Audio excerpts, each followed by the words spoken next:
Hasan Nisar official channel के साथ मैं हूँ इब्ने सहरा। नौजवानी में पाक फ़ौज में खिदमत सरअंजाम दी, उसके बाद कारज़ारे सियासत और अब सहाफ़त में झंडे गाड़ रहे हैं। आज हमारे साथ हैं अयाज़ अमीर साहब। अस्सलाम वालेकुम सर। वालेकुम अस्सलाम। सर, एक भरपूर ज़िंदगी आपने गुजारी है। आप अपने बचपन के हवाले से कुछ बताएं कि कहाँ की आपकी पैदाइश है। एक तो है कि भरपूर कई लिहाज से रही है, लेकिन फजूल भी रही है, बेकार भी रही है। बहुत वक्त ज़ाया भी किया और तो बस मिला जुला वो है। और लेकिन बेकारी और फजूल चीज़ों को मिलाइए तो फिर भरपूर बन जाती है। पैदाइश और जो अपना रहने का जो शहर है वो चकवाल जी। और 5 साल की मुद्दत में मुझे मरी में दाखिल कर दिया गया था। बोर्डिंग स्कूल में सेंट डेनीज है कश्मीर पॉइंट पे, एक एंग्लिकन स्कूल है और क्रिश्चियंस का बनाया हुआ। ये हमारा अलमिया है कि वैसे तो हम क्रिश्चियंस को लान तान बहुत करते हैं और इस्लाम के नारे हम बहुत लगाते हैं, लेकिन तालीम हर एक कोई अच्छी तालीम के हुसूल के लिए ईसाइयों के स्कूलों को हम तरजीह देते हैं। वहाँ से फारिग होते हैं तो नाराजन फिर हम हो जाते हैं सरबुलंदी का वो कर देते हैं।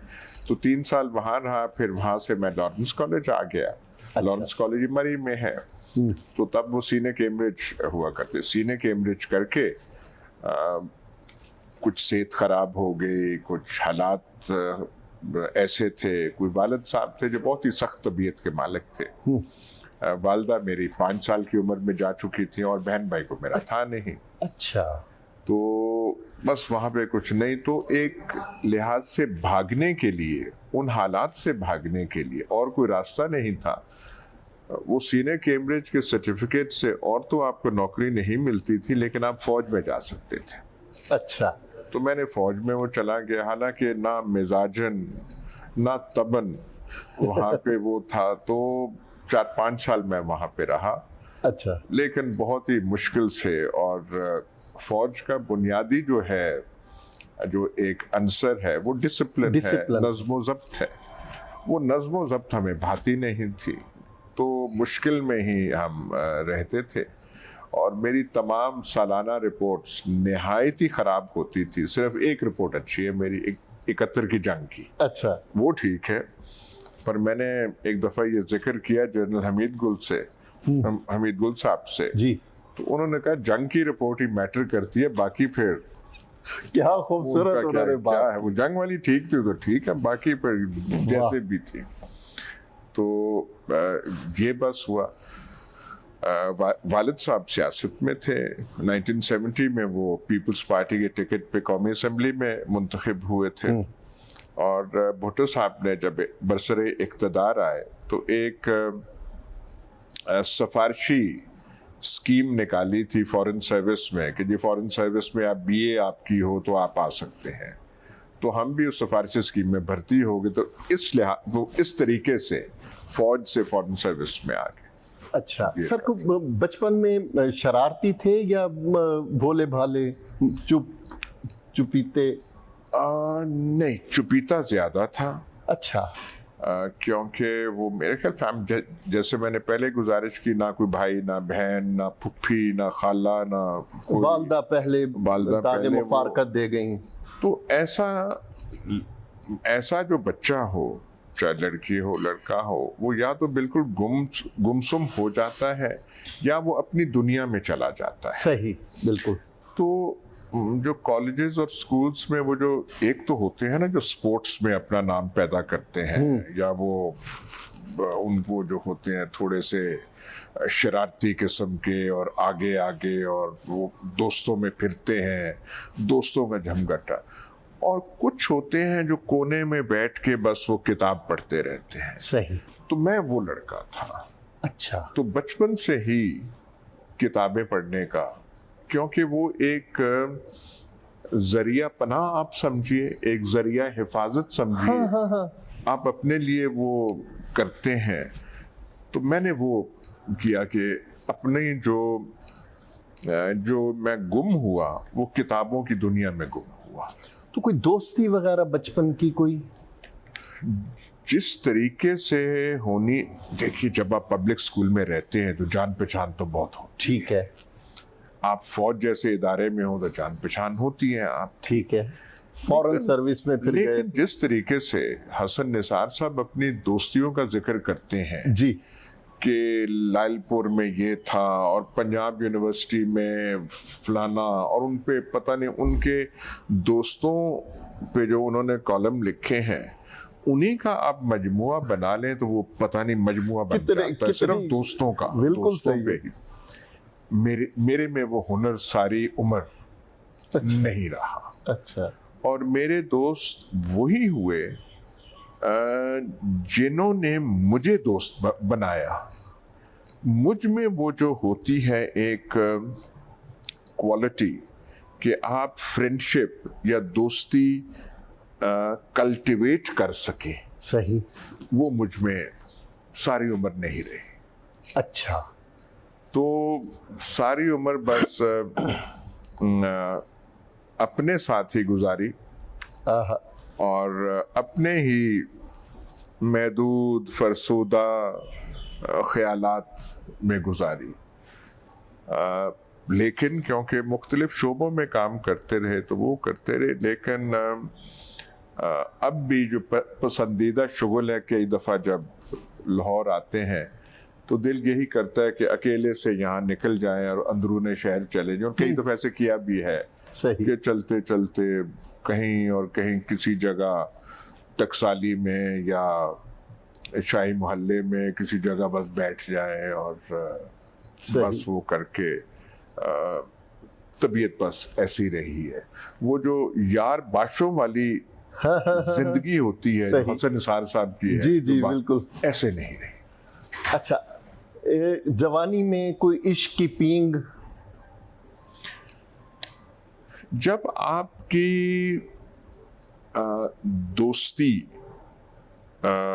कल्टिवेट, अब मुझे कल्टिवेट का उर्दू लफ्ज नहीं मिल रहा, सही, दोस्ती कल्टिवेट करने की आप में कैपेसिटी या हुनर इतना ना हो तो आपके मैदाने हुस्न में, मैदाने इश्क में भी उसका असर पड़ता है।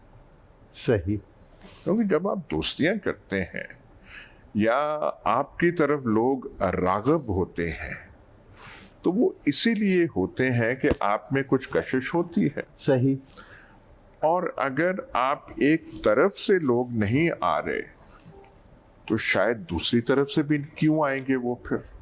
बिल्कुल सही है। लेकिन सर आप ये देखें ना कि आपकी तहरीरों में एक रोमांस झलकता है, शायरी, आज़ा की शायरी, अच्छा उसमें मौसीकी, उसमें हुस्न, जो सिनफ़े नाजुक, ये आपकी तहरीरों में ये झलकता है। तो इस वजह से गालिबन कुछ लोग ये सब कुछ करने का कमाल रखते हैं और शायद हम जैसे सिर्फ बातें करने का कमाल रखते हैं। यही फर्क हो सकता है इसका।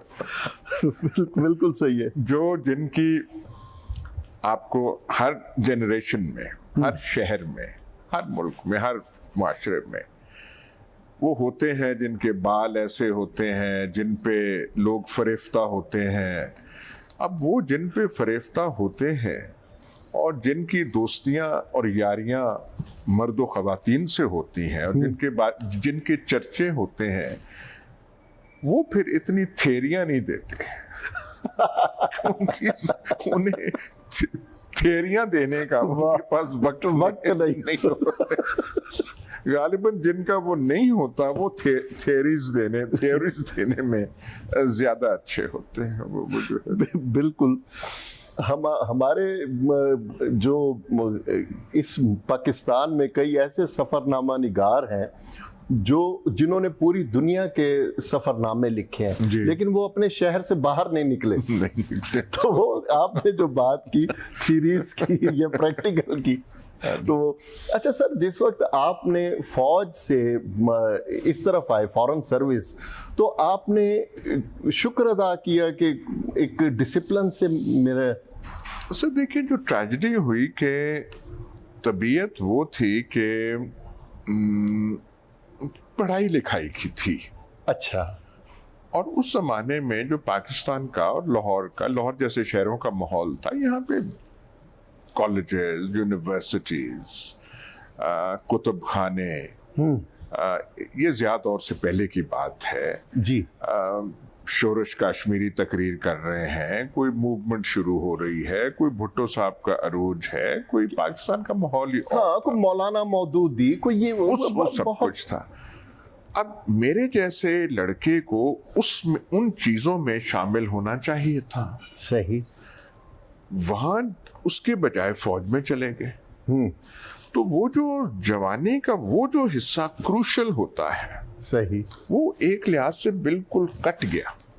अच्छा, बिल्कुल सही। तो जो मुझे यहाँ लाहौर के फुटपाथों पे या कराची या जहाँ भी चलना चाहिए था, जहाँ उस्ताद फलाने अली खान या फलाने अली खान की महफिल थी, या पाक टिया उसमें लोग हुआ करते थे, फैज साहब जिंदा थे, हाँ जी, सूफी तबस्सुम हुआ करते, नासिर काज़मी, तो उनके वो जो दरवाजों पे जहाँ वो मैंने एक दफा लिखा भी था, जहाँ जूतियां पड़ी होती हैं वहां बैठ के सुनते, उसके बजाय हम परेडें कर रहे हैं, वो जो मेरी तबीयत के बिल्कुल खिलाफ था। तो जिंदगी से वो जो हिस्सा है, जैसे आप काट नहीं देते, अच्छा, आप जिस्म के किसी एज़ा को काट देते हैं, सही, तो जिंदगी का वो हिस्सा मैं अब महसूस करता हूं मेरी जिंदगी से कट गया। अच्छा सर, रशिया कहते हैं कि आपकी पहली फॉरेन सर्विस, आप रूस गए, उस वक्त मुत्तहिदा USSR था, तो कहते हैं कि उस सरजमीन के पास ही कहीं कोकाफ है, और कोकाफ की परियां वगैरह रशिया के हुस्न के बड़े चर्चे हैं। तो वहाँ किसी रूसी हसीना से कोई मुलाकात, कोई इश्क, कोई? देखिए, रूस में इसमें कोई बिला मुबालगा हुस्न जो है, अच्छा, बहुत ही ज़्यादा है। लेकिन एक बात याद रखनी चाहिए, एक पैसेज है, दोस्तोयेव्स्की की किताब है द पोजेस्ड जी, और उसमें एक लंबा सा पैराग्राफ है रूसी हुस्न और लड़कियों के बारे में। अच्छा। और वो दोस्तोयेव्स्की लिखते हैं कि हमारी जो लड़कियां हैं वो जवानी में बड़ी खूबसूरत होती हैं, और वो इतनी खूबसूरत होती हैं जैसे रोजबड होता है, हाँ। लेकिन जैसे रोजबड खिल के फिर खत्म हो जाता है, तो फिर जब वो थोड़ी सी बड़ी होती हैं तो उनमें टेंडेंसी आ जाती है थोड़ा सा फैलने की। सही।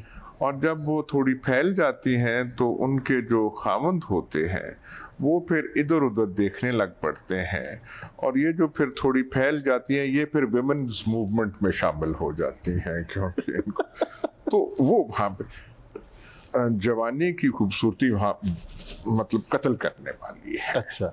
अब किसी से हुआ, मेरे ख्याल वो हज़ारों ख्वाहिश बहुत, ये बहुत एक्सपीरियंसेस भी होते हैं। अब वो कई शायद वो तख़य्युलात का ख्याल बन जाता है कुछ, यानी लेकिन नहीं, वो एक्सपीरियंस था, यंग था, बस वो। अच्छा सर, उसके बाद फौज से फॉरेन सर्विस, और उसके बाद आप सियासत के कारज़ार में आए। सियासत में पहले पीपल्स पार्टी और फिर मुस्लिम लीग नून, तो सियासत से उकताहट कैसे महसूस हुई? तो देखिए, मैं सियासत में पहले नहीं आया, सियासत में वालिद साहब वगैरह थे। नहीं, फॉरेन सर्विस के बाद। फॉरेन सर्विस के बाद मेरी जिंदगी में अगर किसी चीज ने मुझे बचाया है और इसको कोई डायरेक्शन दिया है, या फना होने से, शख्सियत को फना होने से, बहुत फनाई हो चुकी है लेकिन मुकम्मल उससे बचाया, वो ये मेरा पेशा सहाफत है। वाह।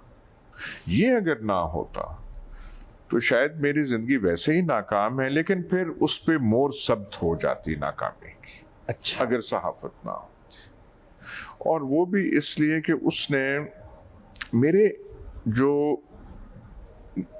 ख्वाहिशात और डिजायर्स थे वो हमें हमेशा लिटरेचर के बारे में, लिखने के बारे में, पढ़ने के बारे में, लेकिन जब ये चीजें फॉर्म होती हैं, वो साल तो मेरे गुम हो गए थे। ठीक। जिसमें आप लिखते हैं ये वो सब। मैं जब मॉस्को से आके, मैंने वहां से रिजाइन कर दिया था 1977 की मूवमेंट में। ठीक है। मैंने रिजाइन करके यहाँ पे आ गया था और बेरोजगार हो गया था और चकवाल बैठा रहा। फिर नौकरियां उस जमाने में सहाफत में हुआ ही नहीं करती थी और अंग्रेजी में बहुत कम थी। तो मेरा सिर्फ ये था कि यार मैं सिर्फ अंग्रेजी कॉलम लिख सकूं, मेरी जिंदगी की सिर्फ एक ख्वाहिश थी और दूसरी नहीं थी कोई। अच्छा। मेरी कभी ख्वाहिश नहीं रही कि मुझे फलानी सोसाइटी में घर होना चाहिए या वो होनी चाहिए। मुझे उस वक्त, मैं मिसाल दे रहा हूं, अगर मुझे 5 बंगले लाहौर में मिल जाते और 3 या 4 बड़ी गाड़ियां मिल जाती, तो मेरा जो अंदर से तड़प है वो अरमान मेरे खत्म नहीं थे होने। अच्छा। क्योंकि मेरा डिजायर ये था कि यार ये जो लिखते हैं अंग्रेजी में कॉलम, और तब 4-5 थे, हुसैन नकी साहब लिखते थे। सही। अब हुसैन नकी साहब अंग्रेजी के कभी उस्ताद नहीं रहे, लेकिन वो भी जब व्यू पॉइंट में कॉलम लिखते थे तो मैं कहता काश यार मैं हुसैन नकी साहब जैसा लिख लूं, तो मुझे और जिंदगी में नहीं चाहिए। अच्छा। हालांकि शायद वो अंग्रेजी उस्तादी का खुद भी क्लेम नहीं करते, लेकिन मेरी वो बिल्कुल, क्योंकि वो नहीं थी। और अंग्रेजी मैं जानता था, पढ़ाकू था, लिटरेचर पढ़ा हुआ था, लेकिन राइटिंग का डिसिप्लिन अभी तक नहीं आया था। अच्छा। जैसे आप कोई भी काम करें, जैसे आप वो मजदूर राज भी बने, तो आपको ईंट कैसे पकड़नी है, हाथ में वो कैसे करनी है, हाँ। उसके लिए आपको कुछ प्रैक्टिस, हुनर, ट्रेनिंग वो चाहिए होता है। बिल्कुल। आप नया आदमी आएगा तो आपको ईंट डालना और उस पे सीमेंट डालना आपको नहीं आएगा। सही। तो वो जो है महारत थोड़ी, तो उसके लिए मुझे और कोई आउटलेट मिलता नहीं था। मैंने व्यू पॉइंट से शुरू किया था, और व्यू पॉइंट के लिए जब मैंने कॉलम्स लिखना शुरू किए तो इतनी मेहनत, पता नहीं कोई साइंसदान भी अपनी लेबोरेटरी में करता हो, जो मैं उस एक कॉलम पे करता था जिसके मुकम्मल होने पे मुझे 75 रुपए मिला करते थे। अच्छा। तो वहां से फिर कर करके तो फिर वो सिलसिला रहा और सहाफत ने बचाया। और किसी सियासत तो जैसे वो आपको जो हमारा इस्तिलाह है टाइम पास करने के लिए है, क्योंकि फैमिली का था तो चलें जी, यहाँ भी वालिद साहब असेंबली में रहे थे तो हम भी देख लें कि वो हॉल कैसे हैं जहाँ पे वो बैठा करते थे, तो वो है। लेकिन मिजाजन जो सियासत का जो मिजाज है पाकिस्तान का, कि 100 आदमी बैठे हों और आप किसी को फोन कर रहे हैं, किसी को ये कर रहे हैं, किसी को धमका रहे हैं, 2 गार्ड खड़े हैं, आप ऐसे जा रहे हैं, कलफ वाले कपड़े पहने हुए हैं, कोई दरवाजा खोल रहा है, आप जा रहे हैं, अच्छा फिर आप ऐसे करते हैं, और ये मिजाज में, ये विक्ट्री का निशान बनाते, ये मिजाज में कभी वो बढ़ा ही नहीं। मेरे पास जो पुराना जो आबाई घर है गाँव में, कई मुझे इस साल, पिछले साल कई लोग बाहर से मिलने कभी आते हैं, तो उनके जहन में तसव्वुर होता है कि कोई पता नहीं कितने जमीन पे वो हवेली होगी, वो जैसे फिल्मों में दिखाया जाता है। ये हमारे सियासतदान भी हैं, जैसे आपके फार्म हाउसेज यहाँ पे हैं लाहौर में, बिल्कुल बिल्कुल बिल्कुल, कि ऐसे होंगे। और वो, और एक वो साहब सरगोदा से आए तो उन्होंने कोई 10 दफा मुझे कहा, सर आपकी बड़ी सादा जिंदगी है। मैं थोड़ा चिढ़ भी गया कि भाई आप किस किस्म की जिंदगी चाहते हैं कि मैं मेरी जिंदगी हो कि आपको तस्कीन शबशबा और लश पश वो नजर नहीं आई ना उसे। यार ਤੁਹਾਡੇ ਕੋਲ सिर्फ एक ही गड्डी है, उन्होंने कहा हाँ जी एक ही गड्डी है। और फिर मेरे ड्राइवर ने कहा हाँ भाई इनका बेटा वहाँ होता है उसके पास भी है, कोई लाहौर में ये है। अच्छा भाई इतने एक ही गड्डी है। तो ड्राइवर ने मेरे ड्राइवर को कहा, मैं मानो कि ड्राइवर ने थोड़ा सा बड़ा सादा जिंदगी रहता है, क्योंकि शायद उनका वो तसव्वुर था। आजकल ये पाकिस्तान का शायद वो जो मेंटल वो जो है माहौल बन गया है कि जब तक ये ना हो। हाँ जी, और सबसे बड़ी बात है कि आपने सियासत में आकर पैसा नहीं बनाया, ये बहुत बड़ी बात उनके लिए तो ये भी कि एमएनए भी रहे हैं साहब। और मैं समझाने की कोशिश करता हूँ अपने दोस्तों को कि देखें मैं कुछ फजूल खर्च भी करता हूँ, कुछ आदत भी ऐसी हैं, बच्चों के खर्चे भी हैं, वो भी सब पूरा हो जाए, जो बावर्ची खाने का खर्चा है वो भी हो जाए, बच्चों की ज़रूरियात सारी पूरी हों, मेरी फजूलियात की भी पूरी हो जाए, फिर भी महीने के आखिर में कुछ पैसे बच जाए, तो इससे ज़्यादा आपको क्या चाहिए। वाह, मैं अब ये मैं कोई बनावटी बात नहीं आपसे कर रहा। पैसे की कमी मुझे हो तो मैं बहुत महसूस करता हूँ। सही। मैंने कोई चीज़ लेनी हो, हाँ, कोई रूह अफ़ज़ा नुमा बोतल लेनी हो शाम को और मैं ना ले सकूं तो मुझे बहुत तकलीफ होती है जी। कुछ मैंने और करना हो शाम को और मैं ना कर सकूं मुझे तकलीफ होती है। पर ये कि मेरे पता नहीं वो भी हो और ये भी हो और वो बरकी में भी फार्म हाउस हो और बेदिया में भी फार्म हाउस हो और ये गाड़ी भी ऐसी हो, और मैं तो समझता हूँ कि मैं खुशकिस्मत हूँ, लेकिन पाकिस्तानी मेयारे किस्मत वहां तक पहुंच चुका है बिल्कुल कि वो कहते हैं कि जब तक ये पता नहीं आप कैसे हों तो तभी आपको तभी ये जाना जा सकता है कि हाँ एक कामयाब आदमी, एक काबिल जिक्र है, कामयाब है, नहीं तो नाकाम है और फलाडी। सर शादी कौन से साल में हुई? सच क्योंकि कोई बताने वाला नहीं था। मेरे वालिद साहब भी जब मैं 24 साल की उम्र में था तो उनकी मर्डर हो गई थी। अच्छा। तो वालदा भी नहीं रही, वालिद भी नहीं थे, तो सारे फैसले मैंने खुद ही किए और मैंने एक से ज्यादा शादी की। अच्छा। और लेकिन वो कोई कामयाब कोई भी साबित नहीं हुई। ठीक है। तो बस वो ठीक फैसला। तो बच्चे कितने? बच्चे मेरे 5 हैं, 3 बच्चियां हैं। अच्छा। उनमें से 2 शादीशुदा हैं, एक नहीं शादीशुदा अच्छा। है, 2 लड़के हैं। अच्छा। एक अभी थोड़ा उसकी भी जो छोटा है सबसे उसकी भी 22 साल उम्र है, वो पढ़ रहा है यहाँ। अच्छा, बच्चों में कोई एक आध खास ऐसा होता है कि वही कोई भी ना मानने वाली बात भी वो मनवा सकता है, कोई ऐसा बच्चा है? नहीं, बेटियां हैं जो ऐसे कर सकती। अच्छा। हाँ। और आप अक्सर बेटियों का जिक्र करते हैं अपने कॉलमों में। हाँ, ये बेटी मेरी छोटी जो है राबिया, वो ऐसी बातें कर देते हैं। बेटियां डांट भी देती हैं, वो थोड़ी सी जिद भी करती हैं, कई दफ़ा मेरी नज़र में अनरीजनेबल बात भी करती हैं, उनकी बात वो सही। होता है। हाँ जी।